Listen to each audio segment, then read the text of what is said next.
BD জেনে শয়তানদের টেহা দিব লাগে মানে স্মরণ আছে নি আমরা স্মরণ আছে তো এই বিডি এখন কই আইছে আরো জোরে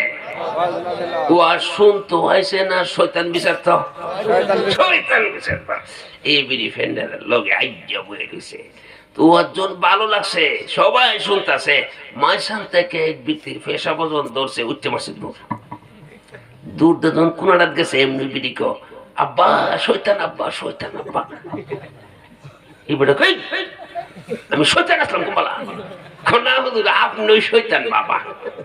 আরে আমি শয়তান না তো কোনই দিন ধরে শয়তান বিস্তারিত বাজান পাঁচটা টেহা লইয়া যাও আরে কি লাগি আমার ফুতে রূপ সারে না তোমার টেহা না দিলে আরে আমার পেশা বদলছে না হুজুরে জুরে ক কিছু সরল বিড়ে আছে দিমু আছে আল্লাহ আগের বিড়ে বড় সরল আছে শ্বশুরে কইছে বউ বউ দেখছেন সুরুজ কই ইফতার করতাম ইবিড়ি সূর্য কইতা গেছে এটা ডুবতাছে না কিতা করছে দেখবার লেগে গেছে সুরুজ কই গিয়া বে সুরুজ আলী কাহারে বিচারে আপনি সুরুজ কারে বিচারে সুরুজ কা কই সুরুজ কাকে থেকে বাজার আব্বা সুরুজ কা দূর পর বড়া বেটি আমি ইফতার করবার লাগি সূর্যটা কই আছে দেখবার লেগে গেছে আল্লাহ আপনার মা পুণ্যে বুঝার তো বিজ্ঞান বলেন আমি আরো দূরে কোন আমি যাও হক বলতেছিলাম আমি যে আপনাদের কাছে যে আয়াত তেলাওয়াত করছিলাম উতলু মা উহিয়া ইলাইকা মিনাল কিতাব আল্লাহ তাআলা রাসূলকে ডাক দিয়া বলে রাসূল গো আপনি তেলাওয়াত করেন যে কিতাব ওহীর মাধ্যমে আপনার কাছে নাজিল হয়েছে সুবহানাল্লাহ জোরে কর ওহীর মাধ্যমে যে কিতাব আপনার কাছে নাজিল হয়েছে ওই কিতাব আপনি তেলাওয়াত করেন ওই কিতাবের নাম হইল আব্বা 30 পারা কোরআন কি বলেন ঠিক কিনা কই পারা 30 পারা কোরআন যার সঙ্গে আছে তার বন্ধু আছে বলতেছিলাম দাউদ পয়গম্বরের কথা জি শোনা শুনি কাছে কে আছে আজরাইল কে আছে আরো জোরে আজরাইল কো হুজুর আমি আজরাইল আলাইহিস সালাম কেন আসো আপনার মজলিসের মধ্যে একটা লোক বসে রইছে এই লোকটার সময় আছে আধা ঘন্টা জোরে কোন সুবহানাল্লাহ কয় ঘন্টা আধা ঘন্টার সময় আছে আধা ঘন্টার ভিতরে এয়ারপোর্টের রাস্তার মাঝখানে নিয়ে তারে মারতে হবে এই জন্য আমি বারবার আসা যাওয়া করি আধা ঘন্টা কেমনে আমি এয়ারপোর্টে লইয়া যাই আজরাইল আলাইহিস সালামের কথা শুনিয়া দাউদ পয়গম্বর লোকটারে মা মজলিস থেকে উঠাইয়া দিলেন বাবা তুমি যাও লোকটা ওঠার সঙ্গে সঙ্গে আজরাইল এমন ভাবে তাবা দিয়া ধরছে জোরে কোন আল্লাহু আকবার ধরার সাথে সাথে হাতে রক্ত পানি হয়ে গেছে চেহারাটা মলিন হয়ে গেছে ঠোঁটটা শুকায়া গেছে কলজাটা পানির পিপাসা ফাইটা গেছে সুবহানাল্লাহ লোকটা বলে আমি চিনতে পারলাম না লোকটাকে ধরার সাথে সাথে আমার রক্ত পানি হইয়া গেছে আব্বা ও যে আজরাইল দেখছে সে চিনে আজরাইল যে কি জিনি 4 জনে চতুর্দিক দিয়ে বসে আছে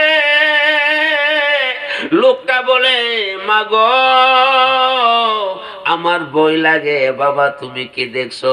ওই যে দেখছি লোকটা আমাকে নেওয়ার জন্য আসতেছে এই জন্য ভয় লাগে চতুর্দিক দিয়ে পাহারা দে কিন্তু তারে রাখবার ক্ষমতা নাই আল্লাহ আল্লাহ জোরে আল্লাহ আল্লাহ আল্লাহ আল্লাহ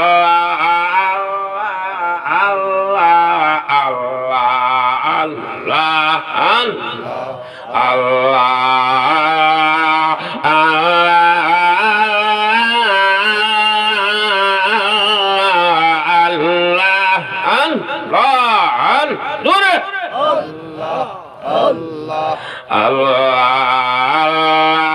কর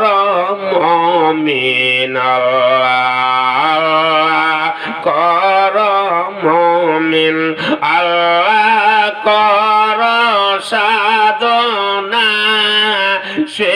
নামেতে মজনু হইল কত আশেক আউলিয়া দূরে আল্লাহ আল্লাহ আল্লাহ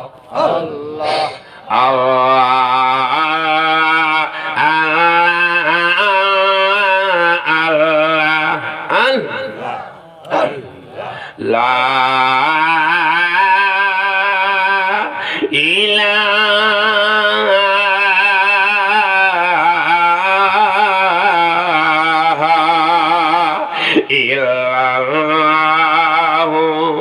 মুহাম্মাদুর রাসূলুল্লাহ সাল্লাল্লাহু আলাইহি ওয়াসাল্লাম। লোকটার জবান বন্ধ হয়ে গেছে, চোখ দিয়া টপ টপ করে পানি আসতেছে। আজরাইল তাকে নিয়ে রওনা দিছে। 1400 বাজারের মধ্যে যাওয়ার পরে একটা ভিক্ষুক ডাক দেয়া বলে, আসেনি রে বাবা, বাবা রে আমি অসহায় কাঙ্গালিনী পথের বিহারি, তোমার কাছে সাহায্য চাই, আসেনি আমাকে কিছু সাহায্য দাও। ওই লোকটা বলে, আমার জীবন তো শেষ, এমনই শেষ, শেষ, আমার আর বাঁচার ক্ষমতা নাই, শরীরটা দুর্বল হয়ে গেছি, কে জানে আমার হাতে সাপ দিয়ে ধরছে, আমি যাইতেও পারি না, ছুটতে পারি না। সুবহানাল্লাহ জোরে কর। লোকটার কাছে 6 টাকা ছিল, 6 টাকা গরিবের হাতে দিয়া দিছে। ওই গরিব লোকটা আল্লাহর কাছে হাত বানায়া দোয়া করে, আল্লাহ যে ভাই আমাকে দান করছে, আল্লাহ গো তুমি তারে হায়াত বাড়ায়া দাও। জোরে কোন সুবহানাল্লাহ। লোকটা তো ভালো কাজও ছিল, মজলিসে বসা ছিল, আবার দান করছে কয় টাকা? আর জোরে 6 টাকা দান করার পরে লোকটা মন বইরা দোয়া কইরা দিছে। আমার আল্লাহ বলে, ফিরিস্তারে যা, আমার বান্দা 6 টাকা দান করছি, আমি আল্লাহ 6-এর সাথে একটা সৈন্য লাগাইয়া দিলাম। আরো জোরে কোন সুবহানাল্লাহ। 6-এর সাথে কি লাগাইছে? সৈন্য লাগাইছে। এখন কি কত হইছে? আরো জোরে 60 বছরের হায়াত আল্লাহ লোকটারে বাঁচাইয়া বাড়াইয়া দিছে, যে লোকটা আজরাইলের হাতে ধরা। ওই দিক দিয়ে পয়গম্বর দাউদ আলাইহিস সালাম কবর খনন